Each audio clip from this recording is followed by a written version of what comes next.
Hello, this is Pastor Paul Brunson from the Jesus Movement. Today I'm going to be presenting a very significant teaching on what I've called the Wilderness Triangle. Now, the Wilderness Triangle, as I've called it, is an area in Israel that when I travelled there to the land, I understood how close many places were that incorporated significant events from the Bible, both in the Old Testament and in the New Testament. And it dawned on me how much what I read in the scriptures had actually made sense, and how much it helped me to understand where these places were relevant to those events. And also, by so doing, it made me understand the very real, not possibility, but very real understanding that these places did fulfill each of those events in the Bible. So I found it particularly fascinating. So I'm just going to take you on a journey in this region and explain to you just what I found. I'm going to bring the Bible to life. I'm going to show you these locations, and I'm also going to explain to you what actually happened in each of these locations. So I'm just going to pop up a map here for you, and on that map beside me you can see that this location that I'm talking about is actually situated next to and above the top of the Dead Sea. Now, this whole region there, you can see by the map, this is a satellite map that I've used, and you can see how barren this area is. Now, there's a few sections there where you've got this green. You've got the green which is following the river Jordan, which is excuse me, which is coming down from the north, and that forms one point of the triangle there. You've got the green section just to the side of me there, which represents all the area around Jericho. So that's another significant patch there. And if you go down a bit further near the Dead Sea there, you'll see those other green areas, and they're quite regular in shape. There's in fact a lot of date palm plantations there. So this is one of the crops that's grown in Israel and exported all over the world. So I'm going to start this journey by pointing out, just to orientate you, that Jerusalem, with the arrow next to me, it's only about 16 kilometres away from here. So the land of Israel is actually not a very big land.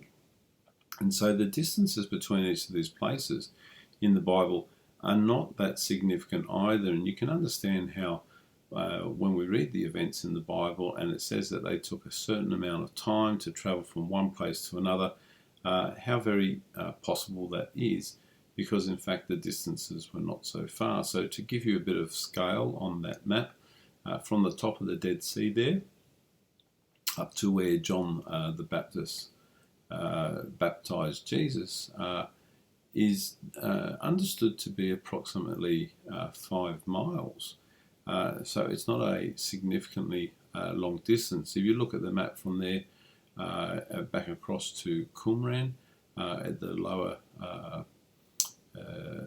base of the map there, you can see that by distance that there would probably be somewhere around 12, 14, 16 kilometres from that point where Qumran is up to where John the Baptist was baptizing Jesus.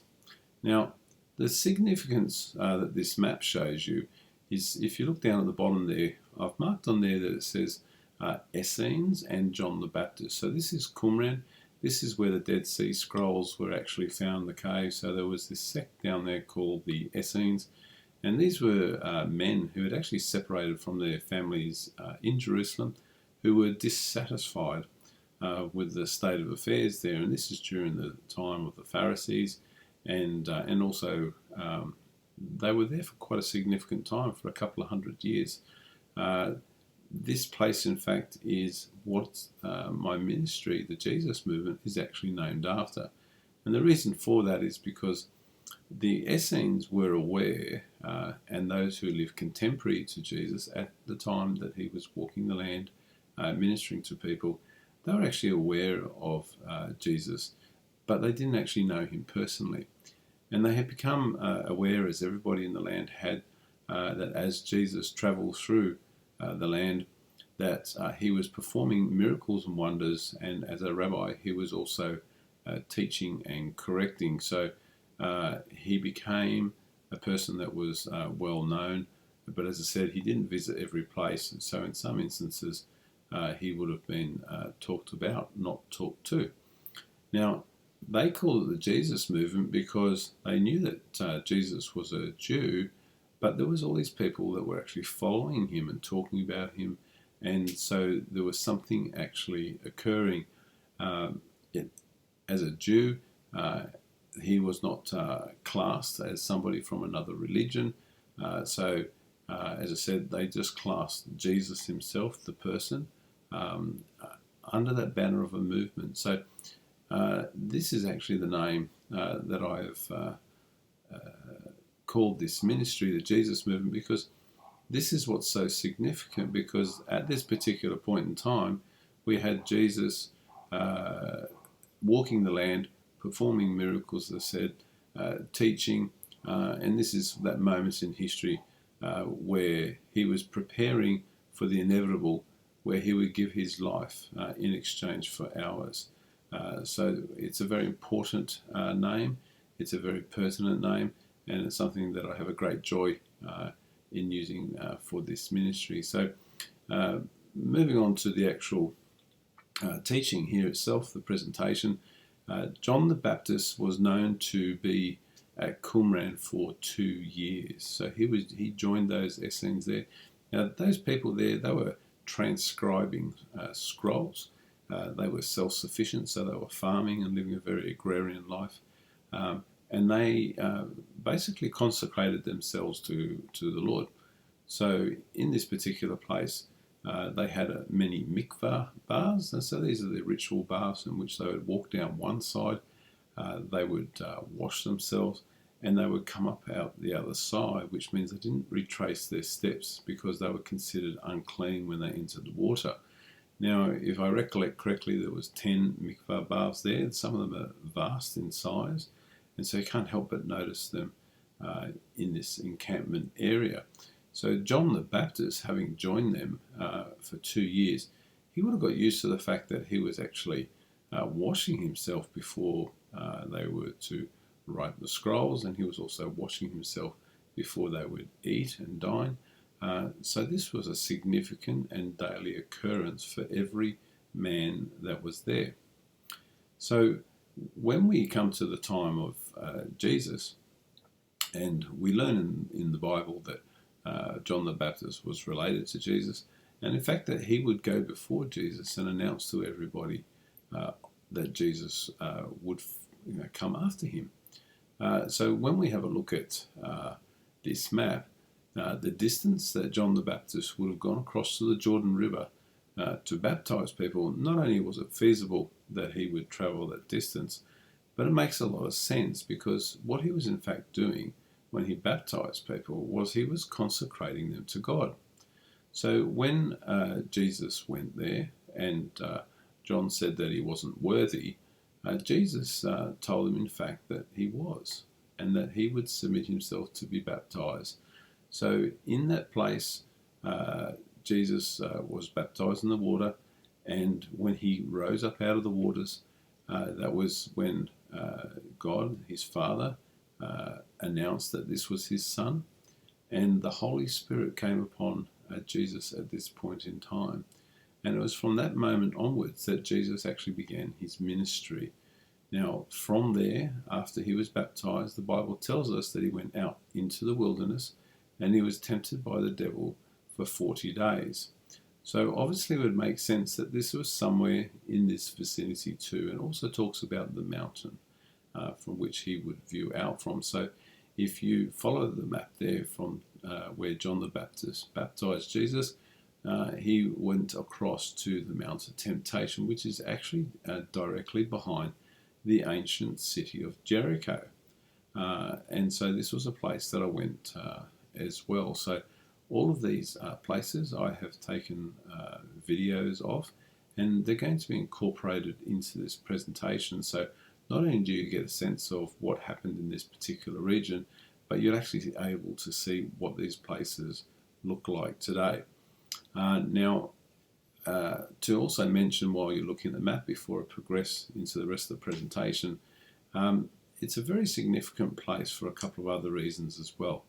The fords of Jericho are right next to, or just slightly south of, where John the Baptist baptized Jesus. Now, the fords of Jericho, highly significant place, because this is a place where, when the river wasn't in flood, that people were able to pass over the river, and it recurs in the Bible on numerous occasions. But one of the most significant events, of course, was when the Israelites entered what was then called the land of Canaan originally.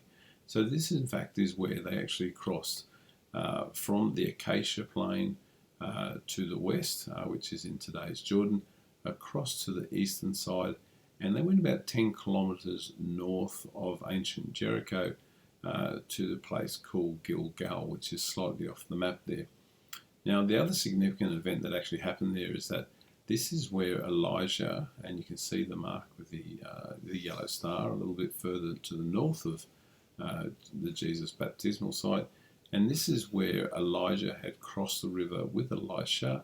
The event that occurred, of course, was that Elijah was taken up into heaven on the fiery chariot, and he left his mantle, which Elijah picked up. And when he was following and literally pestering Elijah, he asked that he would have a double portion of what Elijah had. So when Elijah went up into heaven, Elisha crossed back over, and of course, where did he go? He went to Jericho as well. And it's in Jericho there that we have Elisha Spring. So again, in my presentation, I was fortunate to be able to go into an enclosure. It's a locked enclosure there, and I was able to take a photograph of the actual origin of this spring, which is still there to this day, and the water is still fresh. Now, the Bible tells us that the water wasn't drinkable, and in fact, Elijah was asked if he could make this water pure.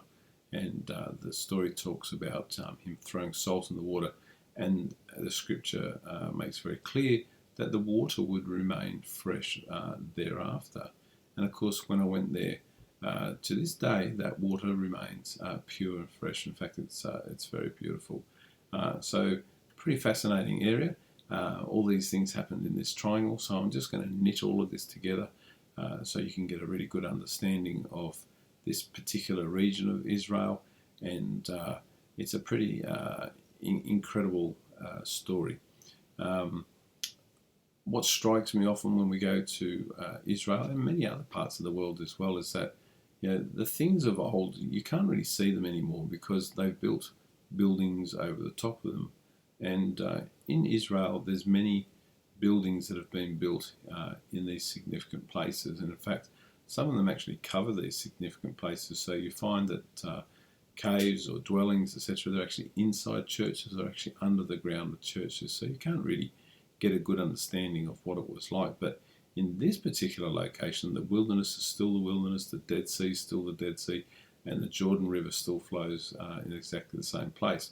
So you can not only get a sense of where these places are, but you can actually get a sense or a feel of what it must have been like to live back in these times. So so that's it for my introduction.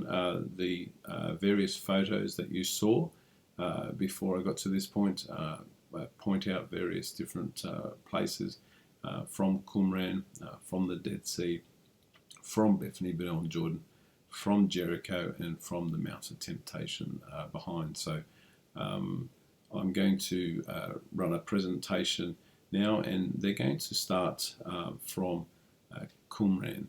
So I'm going to show you a slide of the Mikvah baths, so you can actually see what those are like. And there's a video there which I explained to you how they're used, and that will then be followed by another video And when I climb up into the face of one of these ancient caves where the Dead Sea Scrolls were placed, and then I talk about this very fact of how incredible this place is and why, and also about the faith of these Essenes, because when the Roman Empire came, they had the sense to put these scrolls in these jars and hide them in the caves because they understood that they were under threat. And in fact, that's exactly what happened. The Romans actually came and killed them all. So thank you for listening to this introduction, and I'm just going to pop on that first video for you to enjoy. So we're just here in Qumran, up in here in the background. You can see up the sort of gorge between those mountains. We're going to be heading up there soon. This is where the Dead Sea Scrolls were discovered by a Bedouin tribe. Fortunately, they kept them and passed them on and didn't destroy them. And when we just come down here, we're in the old building here, and this is a ritual cleansing bath here. You can see on the stairs the grooves that separate them. When they came down into the bath, they had to come down one section. When they came back out, they had to come up another section because they were ritually clean, so they weren't to touch anything and they weren't to walk the way where they weren't clean. I'm just going to walk around here so you get a sense of this, and you'll see as I go around it, this thing goes really, really deep. It's right down in there.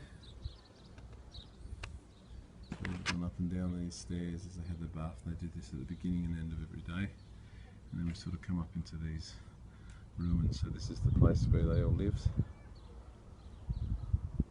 They just had another bath here. There's loads of them here. It's surprising, but this one is even bigger than the last one that I filmed. Just going to try and pan this camera around. I'm leaning over a rail, so you can sort of get some sense of the sheer size of this this pool. So over here, as we spin around to the left, there's a place where the potter worked. So there's the hearth there. Again, there's these balconies going through this site with all the ruins. But this place is just full of pools. So here's a Mikvah, a ritual pool, and another one there. And as I pan around and come down here, you see there's another one in there. So this maybe should have been called bath like England. There's just pools and baths everywhere. And up here we just sort of pan around so you can see the escarpment up there. Once again from where we're standing, so you can imagine them living down here, and that's up in the caves there where the scrolls were found. Panning back down south along the escarpment, and there you can see before you the Dead Sea. You can sort of see through the haze there. You can see Jordan on the other side. So looking across to the top there, we're going to the plains of Moab where the Israelites settled. As we're panning around here, we're going past Mount Nebo and Pisgah and Baal Peor, and across here we're into the Moabite territory as we pan down and head towards the south. Although that would have been Moabite territory. So once again, just incredible to be here and see this and understand the scale of this place. Well, you can see there from the Mikvah baths that I showed you, there were several of them there that I showed you. I was amongst the ruins of the city or the town that the Essenes occupied. You can see from those baths there how they had the steps going up and down. They were considerable in size. Some of them were very, very huge, and some of them were much smaller. But the point of those ritual baths was that you would walk down one side, considered unclean, you would bathe, and you walk back up the other side, and you would be considered consecrated. So before I take you up the escarpment up to where the caves are, I'm just going to put a video on, which is a historical video which you watch in the visitor centre there, which explains the times and the events of what actually happened at Qumran. So please enjoy this, and this will give you the necessary background for you to understand the historical and the biblical significance of this place.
우리 야하드 공동체의 새로운 아침이 밝아오고 있습니다.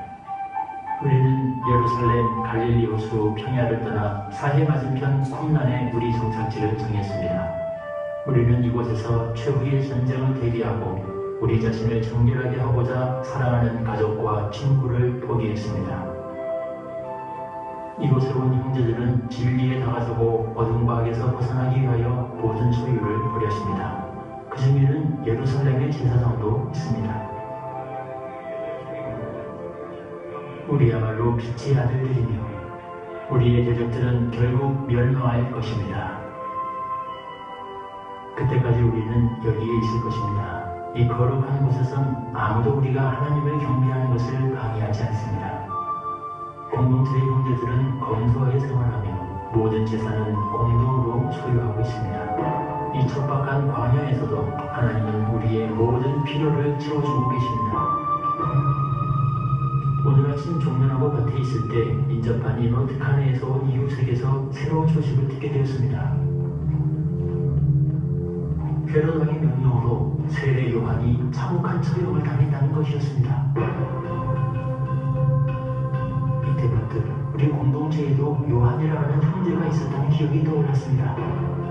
그는 몇 년 전 우리 형제가 되고자 이곳에 왔었습니다. 우리 공동체의 새 회원이 되려면 엄격한 시험을 통과하고 배움과 더불어 노동에도 동참을 해야 합니다. 그러나 그는 2년의 수련을 마치고 정식 회원이 되기 바로 직전에 갑자기 야드 공동체의 맹세를 깨고 떠나갔습니다. 하루에 2번씩 우리는 깨끗한 목욕탕에서 신성한 물로 정결의식을 갖습니다. 정결의식이 끝나면 우리는 다 함께 식사를 합니다. 제사장이 준비한 신성한 빵을 나누고 이어서 포도주를 마십니다. 밤이 되면 우리는 제사장들의 설교를 정성스럽게 기록하였습니다. 빛의 자녀든 어둠의 자녀든 모두 하나님께서 창조하신 것입니다. 그러나 빛에 속한 자에게는 하나님의 사랑이, 어둠에 속한 자에게는 하나님의 심판이 있을 것입니다. 오늘 주어진 노동이 끝나고 저녁 식사를 위하여 모든 공동체 형제들이 식당에 모였습니다. 머릿속을 맴도는 궁금함을 누르며 침묵 속에서 식사를 했습니다.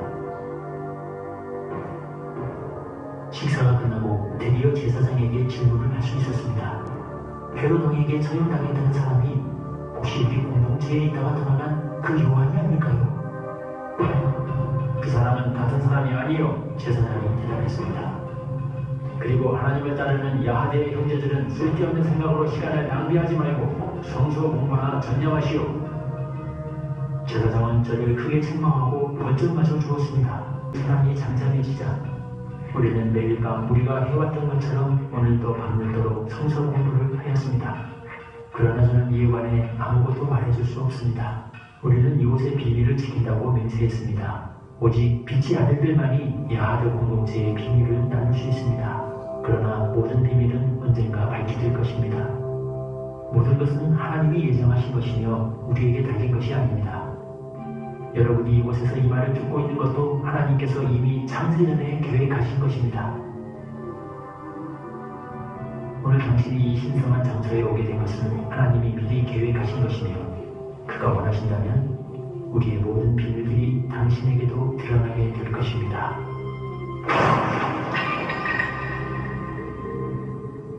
기원 후 68년 로마군이 이 지역에 쳐들어오자 야하드 공동체원들은 그들이 적어놓은 기록들을 항아리에 담아 지금 우리 주변에 있는 11개의 동굴 속에 숨겨두었습니다. 1900년이 지난 후 1947년도 쿰란 문서 또는 사형서라 불리는 이 값진 두리마리들이 베두인 목동에 의해 우연히 발견되었습니다.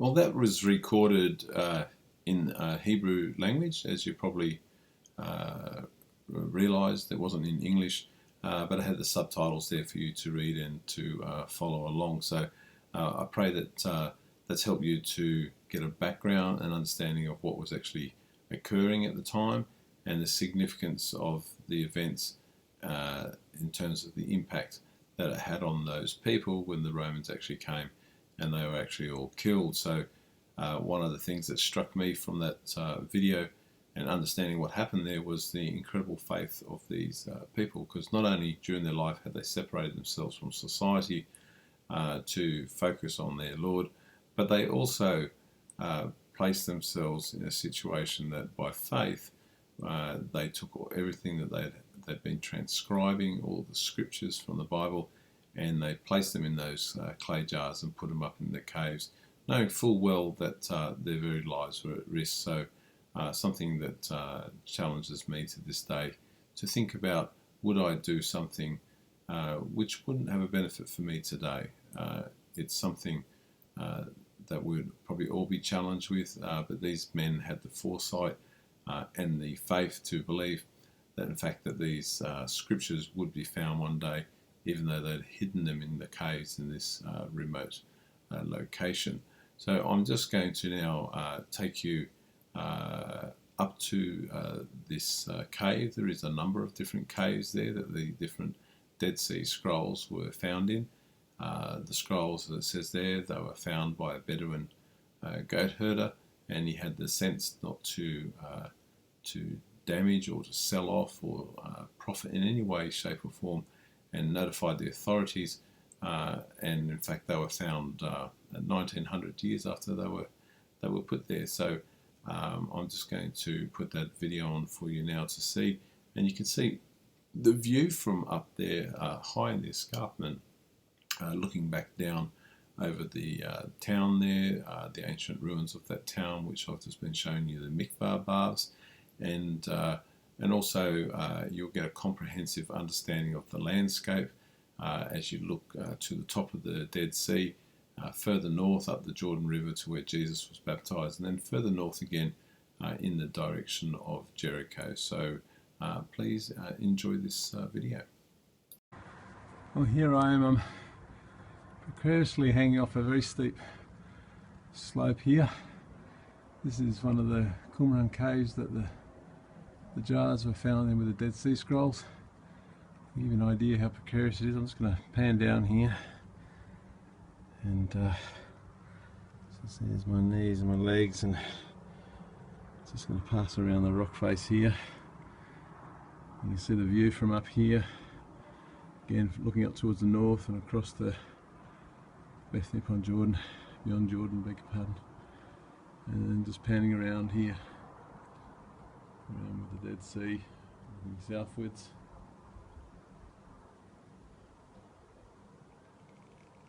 So when these men climbed up here and put these pots, it's quite an extraordinary achievement in itself. The fact that they had enough faith, I think, is incredible, because they placed these pots in these jars on the understanding that one day they would be found, and here they are up in this pretty much a random cave amongst many caves in these parts, in that faith that they'll be found. And 1900 years later they were indeed found, and not found by Christian people, but found by Bedouin Arabs who had the sense to collect what they could and keep it, and then archaeologists came in and did the rest of the work, but it's just an incredible and humbling thought to think I'm balanced here off the edge of this cliff, literally, and these men climbed up here with these jars, no doubt probably more than one of them, passing them up the slope, placed these things there with their faith, their pure faith, that one day that they would be recovered 1900 years later. These jars contained everything from the Old Testament as we know it, or the Tanakh, excepting for the book of Esther. So, incredible experience. Well, having understood the significance of Qumran and seen some of the town and the function, and then of course up to the escarpment where you can view out across the wilderness there, I'm now going to take you in a north westerly direction. So again, looking at the picture beside me there, we're basically going to head across to what's known as Bethany Beyond Jordan, which is where John the Baptist baptized Jesus. Now, there's a little bit of controversy about the exact spot there. So the place where it is today, they believe it's a little bit different to where Jesus was baptized. But when I went there, we went there a couple of times. The video that I'm going to place on here was during the day, and there was it was very busy. There was a lot of Ethiopian Orthodox Christians there, and they were baptizing their children in the waters. It was an incredible scene. We thoroughly enjoyed it. We just realised that we wouldn't have that quiet time that we were seeking to have with the Lord there. So we did, in fact, travel to Jerusalem and Bethlehem and some other places, and then we returned there 3 days later, very early in the morning. And when we arrived early in the morning, we were actually first in. I believe we were there at about 7 o'clock, and we were able to jump into the river there. I was with my good friend Roger, and we were able to jump in the river there, and we both took the opportunity to rebaptize each other. And it was just an incredibly special experience, so much so that I was very convicted and feeling this is very much the place where Jesus was baptized. And part of the reason for that was, in my travels in Israel, I never saw any white doves anywhere, excepting when Roger and I rebaptized each other in the River Jordan. And we know the story from the Bible, where when Jesus was baptized by John the Baptist, not only did God announce that this was his son, but he in fact said that the Holy Spirit came upon him like a dove. So this was quite an extraordinary experience that we had there. So I'm going to first put on the video, which shows you the actual location, and you're going to get a sense of how important it is for people that come from all over the world on a pilgrimage in order to baptize in the very water where Jesus, the Son of God, was baptized by John the Baptist. Yeah, we just arrived here. We're in Bethany Beyond Jordan. You can see down below me the pools here with the approaches here for people to get baptised. There's a really vast group of Ethiopian Orthodox Christians here. Many of them are taking their children to be baptised in the river. You see it's pretty intensely busy. Very hard to connect spiritually to this place at the moment. We'll just sort of pan up here and turn the camera up. You'll see this is the Jordanian flags here and the Orthodox Church behind us. If I continue to pass around here, you see there's a hillock in the background there, and there's a cross on that hill. There's buildings all around this site that reflect its importance to our Christian faith. Just going to pan around here. get a sense of the scene. Sort of about 1 o'clock here. That's sort of like peak hour.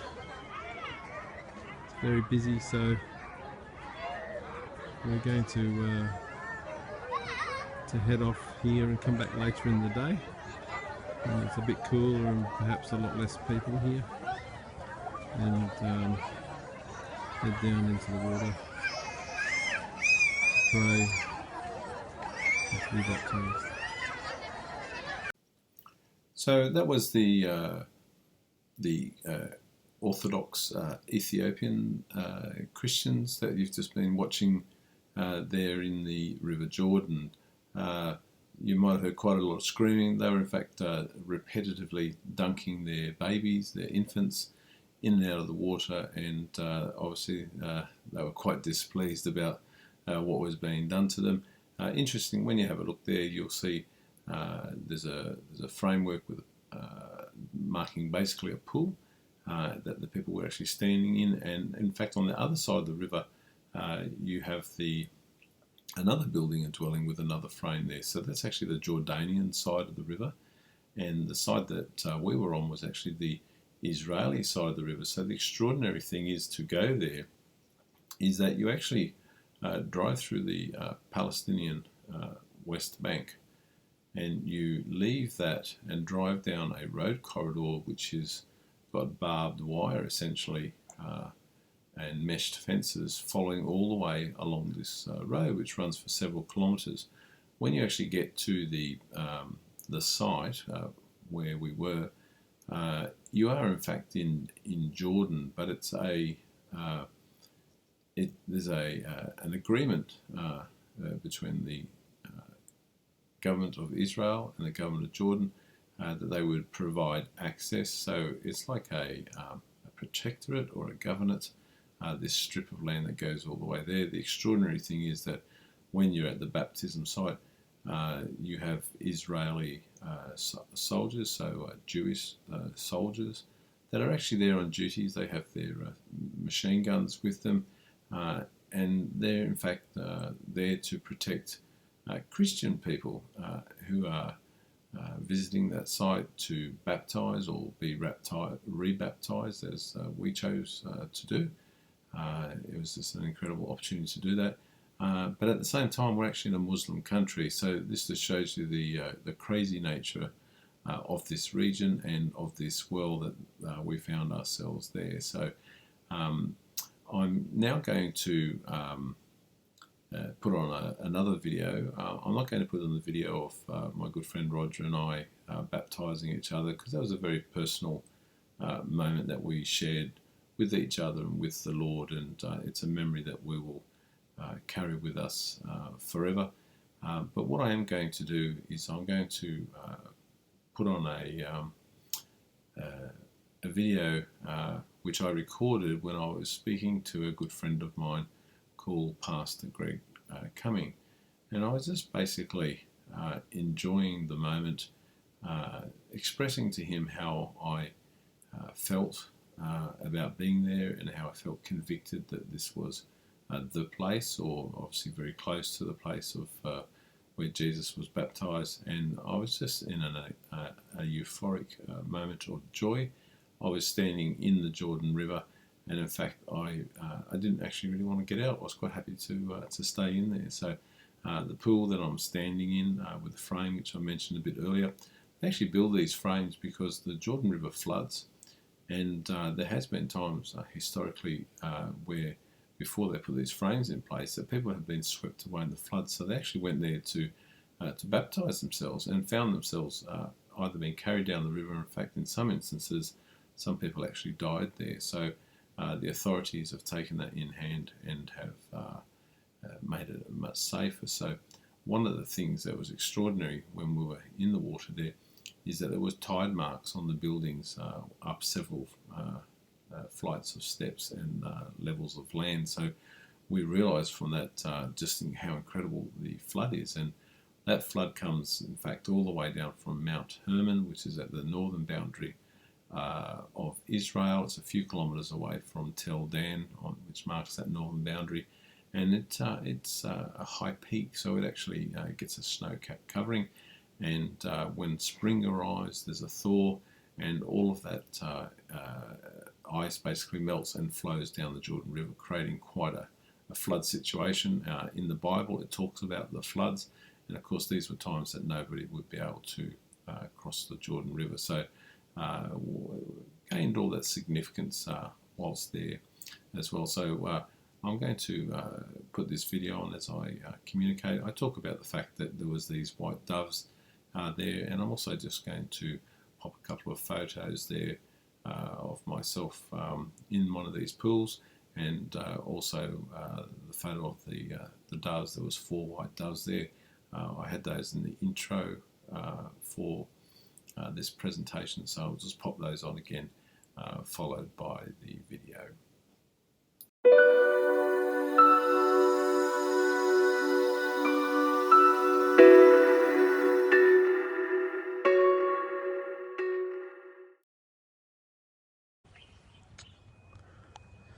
Morning, Greg.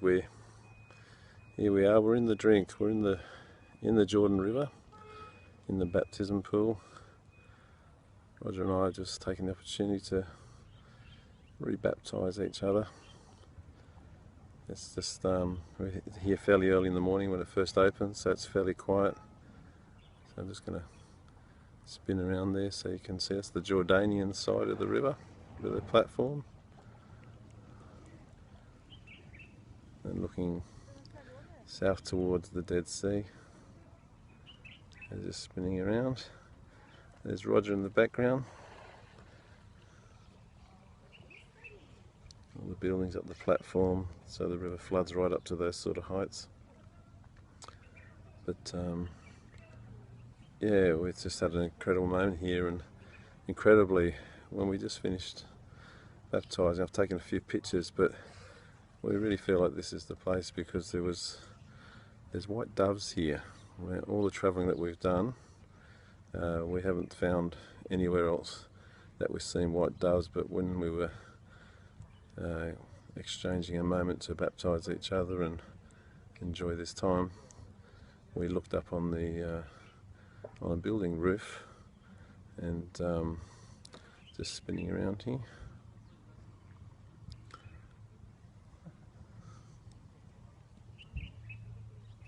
So just on that building there with the brown roof section to the right of my head, and there was 4 doves up there which alighted down there and were flapping around for a few moments, and they've taken off again since. So we just feel really blessed that we've had this experience, and these white doves just alighting down here at this point in time. So just thought I would come here and share this. I'm literally in the drink, standing here talking to you, and just a wonderful moment. Well, that was a lot of fun and a memory that I'll never forget. As you can see there, for anyone who is blessed to go to Israel, obviously to go to the very place where Jesus was baptised would be a dream come true for most people, I would believe. So if you ever do get over there, make sure that you head down to Bethany Beyond Jordan and enjoy the same experience that I've just shown you there. From Bethany Beyond Jordan, if you look at the map beside me here, we're now going to travel across to ancient Jericho, and at ancient Jericho we've got 3 key things that were actually there, and there was the actual tell itself. So this is the ancient city.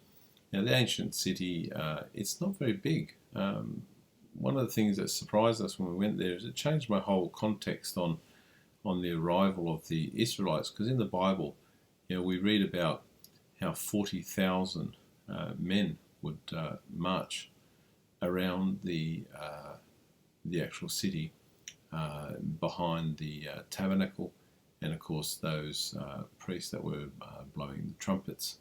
Now we would probably have a picture in our head of a very large city, and of course the fact that they would work their way around a period of time each day. The truth of the matter is that the size of this particular place is only about 0.9 of a kilometre in length, and it's probably about half a kilometre to 0.6 of a kilometre wide. So the reality is, when we got there, this completely changed my context about what happened, because you can imagine if there was 40,000 people marching around a city of that size, they would pretty much encircle it. So in other words, there would be a sea of humanity without a gap. So can you imagine those who were actually in the city and the fear that they had? So being the nature of those cities in those days and the size of the population, the city were actually constructed with two walls. There was a lower wall, lower down the tell, and there was a wall inside that was higher up. Now the outside wall was a place where people who lived outside of the city would come inside when they were under attack. So they would bring their livestock and themselves inside of those outer city walls to be locked up. Now that tells us that there was a population that existed outside the city, of course, and that would have been comprised of those farmers who were farming the land for crops, and of course the shepherds who were minding the flocks and the herds of goats and sheep.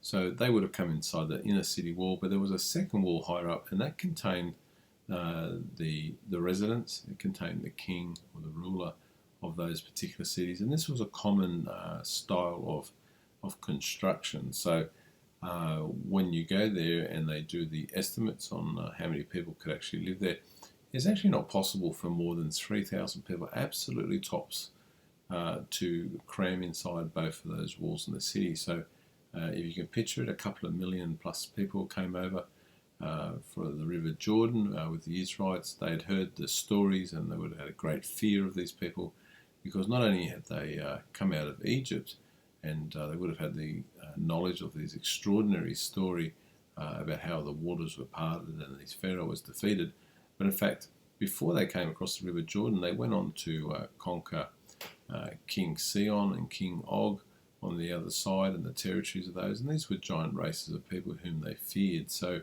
you can just imagine that by the time the Israelites were ready to come over, and the River Jordan being stopped, which is further up the river at a place called Adam, and it's about 26 kilometres further up the Jordan River. So the river would have dried up, the Israelites would have come across, and then of course this day eventuated where they were to march around the city. So this happened for 7 days, as the Bible tells us. Now, most people, when they read the biblical story, they believe that when the trumpets were actually sounded on the seventh day, that it was actually the trumpets that caused the walls to collapse. But this is just nonsense. Blowing a quantity of trumpets would not collapse these city walls. The fact of the matter is that this region that you're seeing beside me here, it's actually a tectonic plate boundary. So what that means is that it's a subduction zone. So on the Earth's crust, there is a series of plates that cover the crust, and they move. And this is how mountains are formed, and earthquakes happen, etc., all around the globe as we know it today. So this particular zone is what we call a subduction zone. So what that actually means is that if you can imagine, these are the two Earth's plates that are coming together. The subduction zone is when one plate actually goes underneath the other plate, and there's a friction when that happens, and that friction is actually what causes the tectonic activity. So this can cause earthquakes, it can cause earth tremors, and it has the effect because one's pushing against the other or passing underneath the other. Now, unlike the mountains like the Himalayas, where they push head to head and they've caused them to push up to form these mountain ranges, what in fact happens is that when one goes underneath the other, it causes a depression, if you can imagine, because one's sitting slightly on top of the other one's actually causing it to literally drag down. So it has this impact of dragging down. But if you look at my knuckles either side, if you can imagine that you've got these two plates at this height, and then when they come together and meet, one passes on the other, it has the effect of doing that. So you've got these two raised escarpments or ridges either side. You've got this depressed area in the middle. So this is a geological feature which is unique here. The Dead Sea is actually the lowest point on Earth. It's about 1,400 feet lower than sea level. The escarpments, the ridges either side, are above sea level. So I'm not sure the exact figure, but I think it's in the high 2,000 feet area to 3,000 feet in there somewhere, that the actual height difference is. Now the Sea of Galilee, which is further north, it's also below sea level, but not to such a significant degree.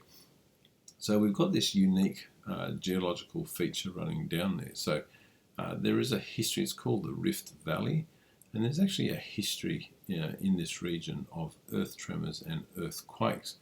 And so much so that at Adam, where the River Jordan stopped, when the Lord brought the Israelite people over, what actually happens is there's historical recordings of the river actually stopping. So it didn't just happen this one time in the Bible. And the reason it stopped there is it's the part where the river is pinched. It's where the land mass is closest to it.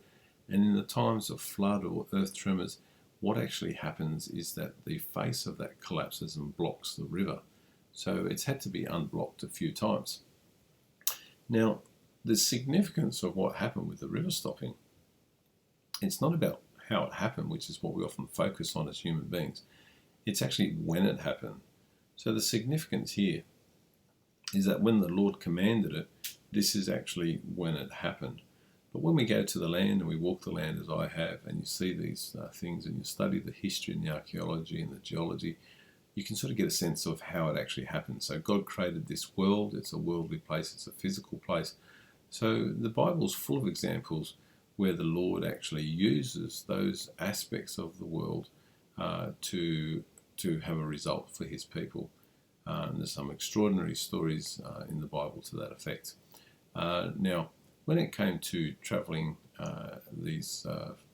around Jericho with the 40,000 people, as I said, the trumpet sounded, but when you read the Bible really carefully, it tells you that when the walls of Jericho fell down, that sections of them fell down which allowed the soldiers to actually run up across the rubble and into the city.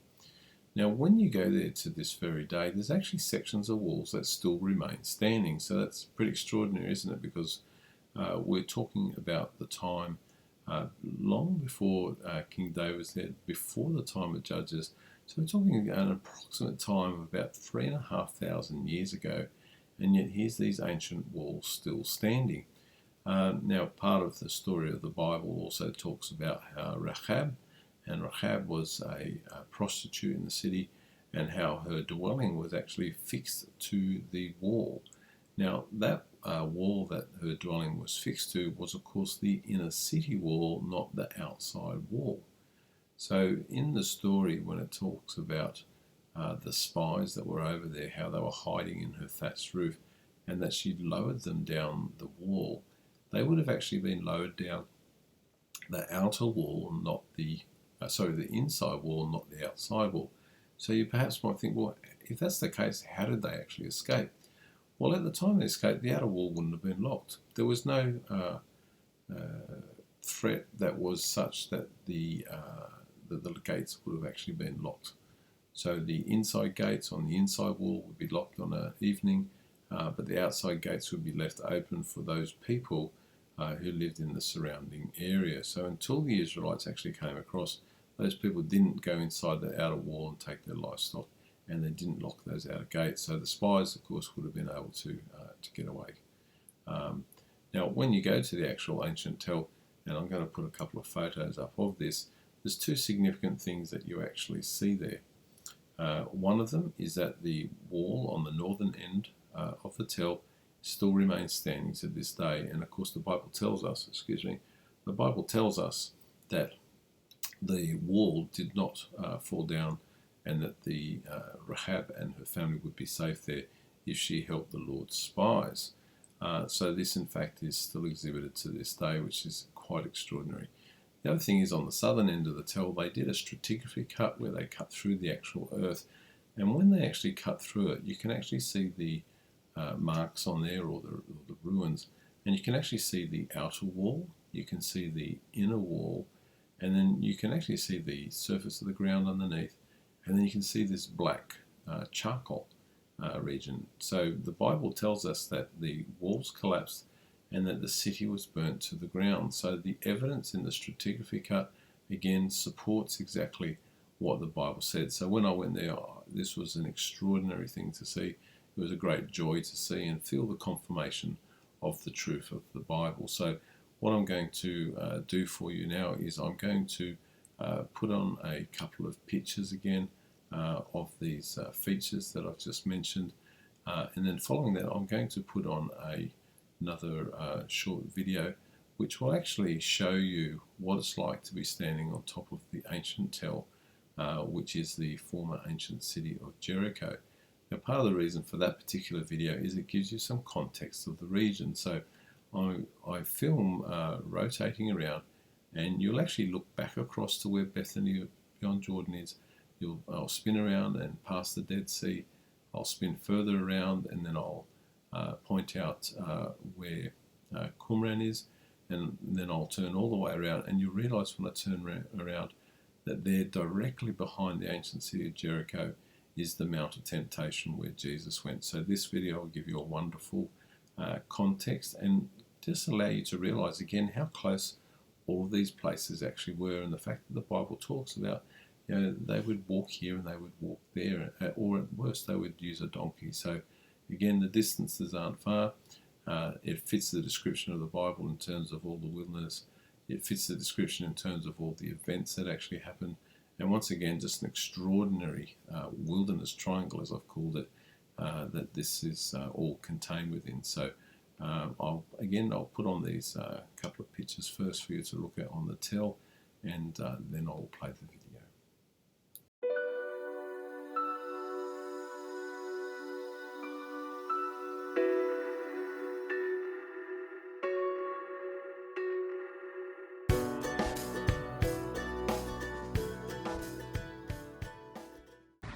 So we're here on top of the tell, safaris they call it here, but this is on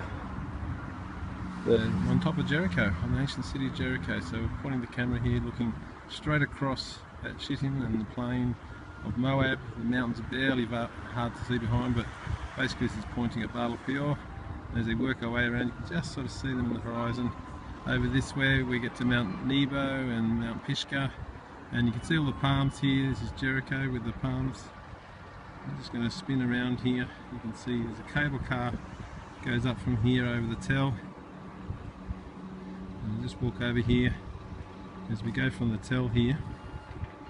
We're up at the Mount of Temptation where Jesus was, so that's up there. You can see the Greek monastery at the top. So that's where Jesus went for the 40 days. And when we turn all the way back around here, in this direction we're pointing towards the Dead Sea, and a little bit further around here and we've got Bethany Beyond Jordan, which is where Jesus was baptised. So you can sort of see the reference from where he was baptised to where he went for the temptation, and up here in the hills behind Jericho. Just spinning around here, this is the continuation of the tell. So this is the ancient tell of Jericho. It's not a very big one, but nonetheless highly significant in our understanding of biblical history as the entry point where Joshua brought in the Israelites into the Promised Land. Okay, so having seen the top of the tell and the surrounding environment, you can get a perspective on just how close the Mount of Temptation is behind Jericho there. So the Mount of Temptation is on the Mediterranean side, which makes that the western side. So Jericho is slightly to the east of the Mount of Temptation. The Jordan River, of course, is further to the east where Bethany Beyond Jordan is. So now I'm going to play three different short videos for you. and these actually take you up to the Mount of Temptation. When you have a look at these videos, I'm going to take you to see the view from outside, looking down right across the Rift Valley, again showing you some of the key points to give you your orientation of what you're looking at. And then there's a couple of videos that are actually played that are inside what is actually a Greek Orthodox ministry.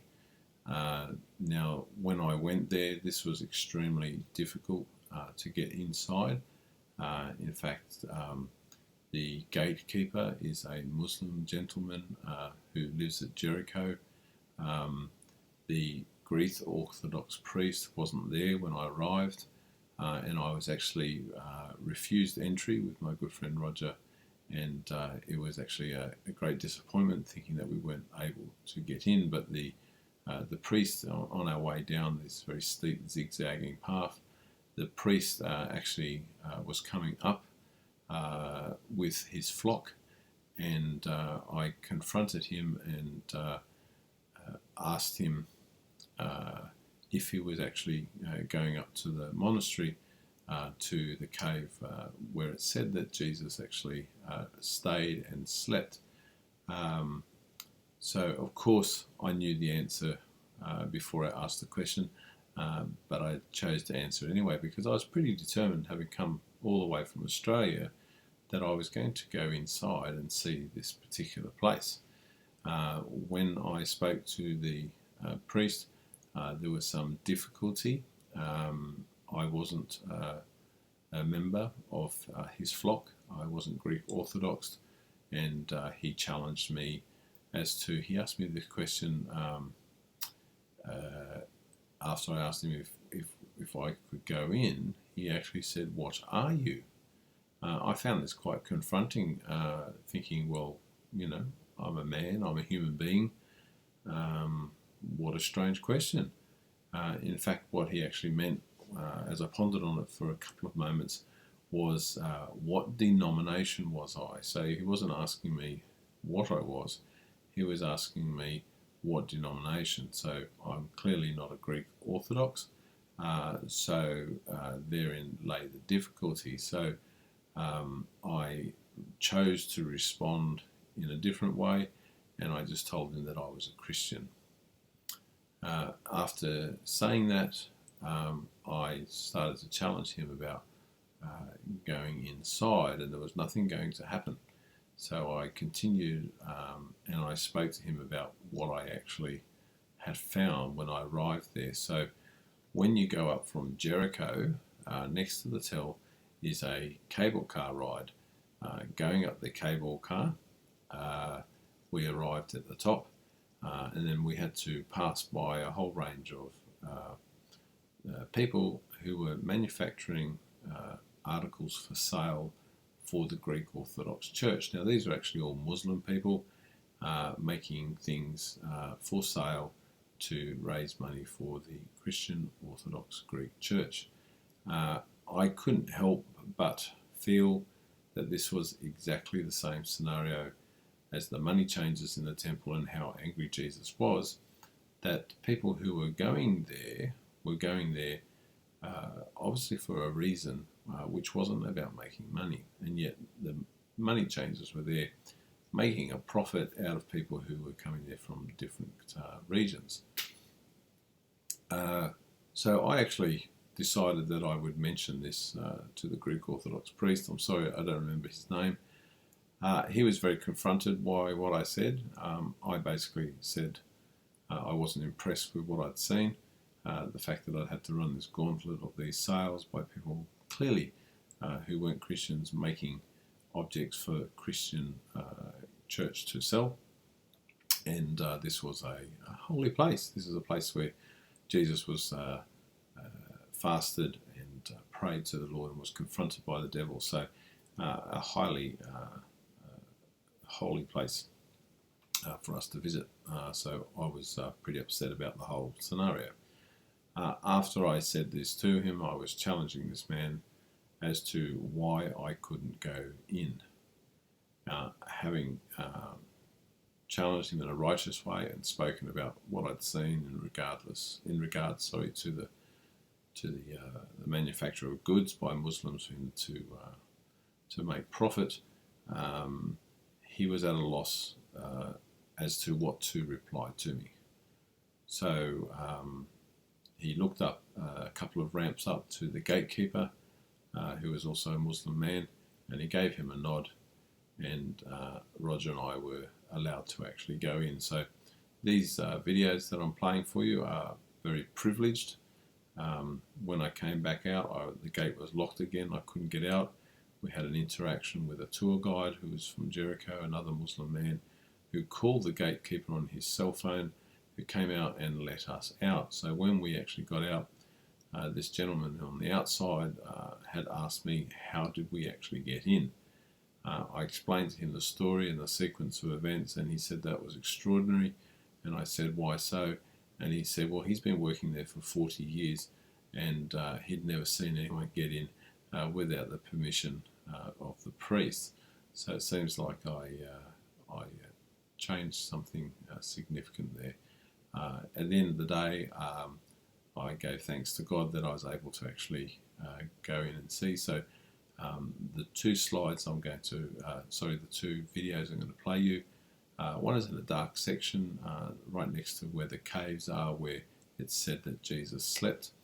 The second video is a lit up room in which they have a rock in a cabinet, and in that cabinet they say that this is the rock of the temptation. Whether it is or isn't, obviously I can't certify that. How they certify it, I don't know. However, I'm going to give you a privilege of looking inside what most people will never ever get to see. Additionally, I'm going to, before that, I'm going to put up a couple of photographs, and those photographs are going to show you an outer cave and an inner cave. The floors are tiled. You'll see pictures and bits of money and things there, and these are the caves where they believe that Jesus actually slept and stayed outside of the elements. And so these have become places of holy significance for pilgrims. So I'll put those two photos up first, and then I will play the two videos following that for you to enjoy.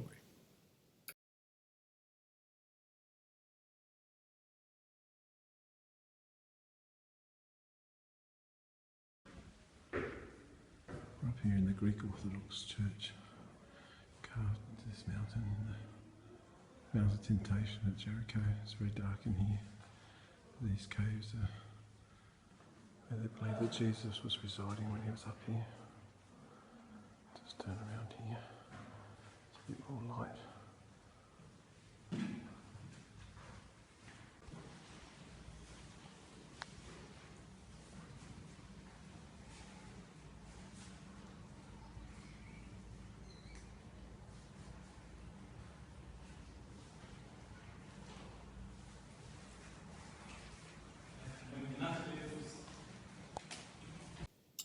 And following those, here is the video which shows you a balcony from the Greek monastery on the Mount of Temptation, viewing to the east. And again, I did mention this earlier, that you'll see the lay of the land in conjunction with this triangle, the wilderness triangle that I've been talking about and defining for you.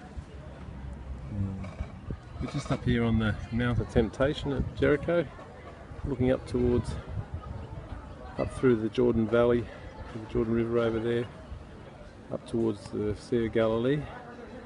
This is Jericho in front of us here, so as you pan around, you can see the escarpment on the other side, Jericho in the foreground. So directly there in the middle is the plains of Moab, Shittim. This is where the Israelites camped before they came to Jericho from the other side. There, immediately below us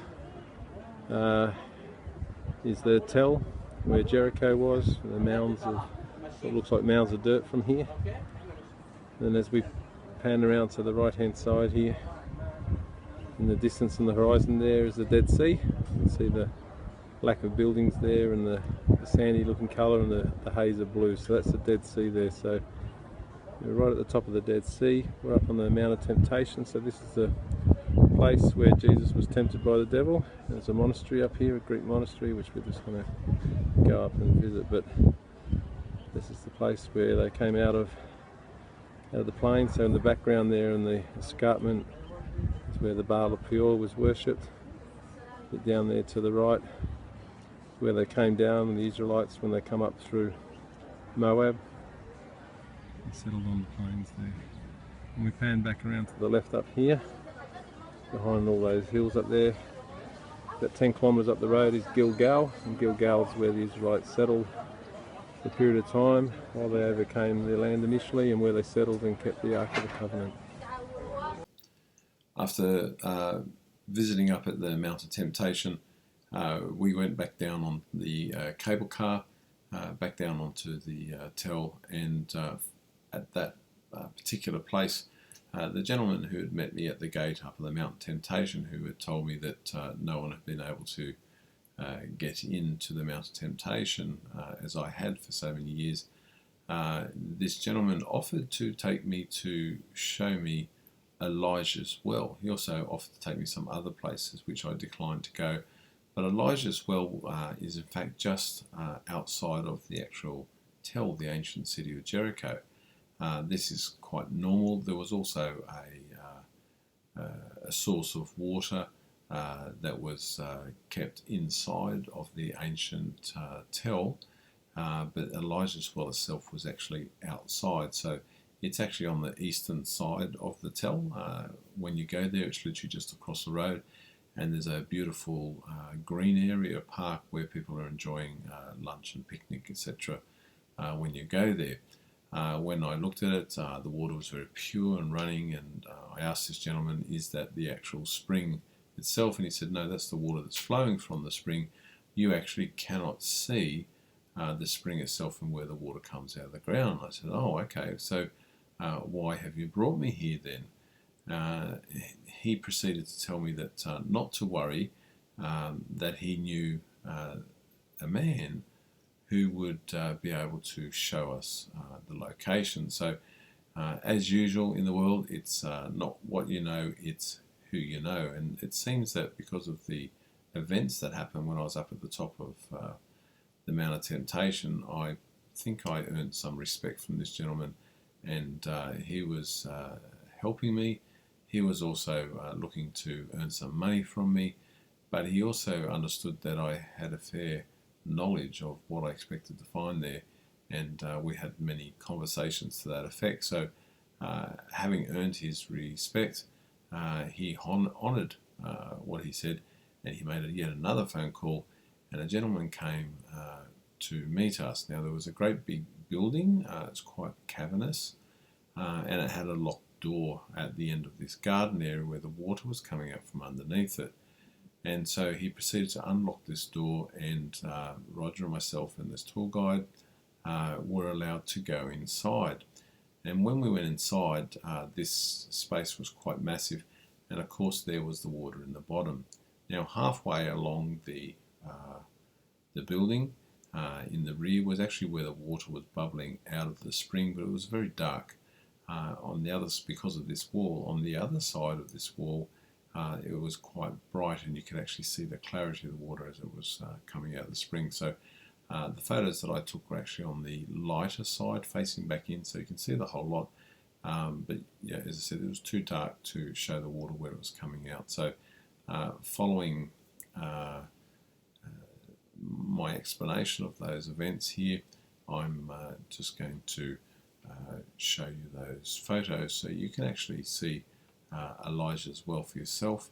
You can see that it's real. Again, more evidence for the truth of the Bible, and realize that this water wasn't always pure and fresh. It was actually Elisha's actions, his faith, and his anointing from God that allowed him to add some salt to the water and to change its salinity. The Bible does, however, say that the water would remain fresh and potable, everlasting, and we did try the water, and it was absolutely beautiful. So I'll just put those photo on for you to have a look at what it looks like.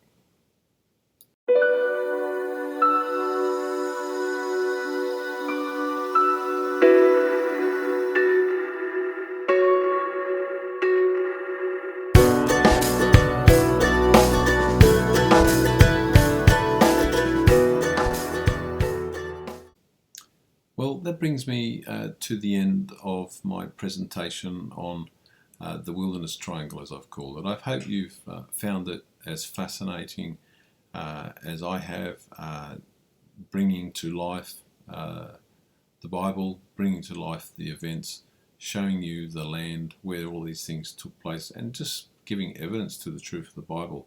You can see from all of these videos that I've taken that these places exist to this very day. So once again, it's been a great pleasure for me to actually travel the land and to experience this. You can see the journey from climbing up to caves, to baptizing in the Jordan River, to going on the ancient city of Jericho, and then up to the Mount of Temptation, and even to see the privately held Elisha's spring. So there was an extraordinary time that was spent there.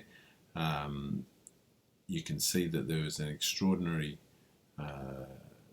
amount of biblical history located in this particular triangle. And if you're in a car between each of these destinations, it's literally a 15 to 20 minute drive. So it's very easy to get around and see all those things.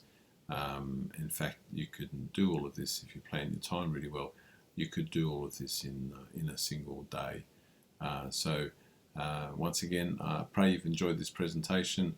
Until next time, God bless you, and I look forward to your company on another occasion.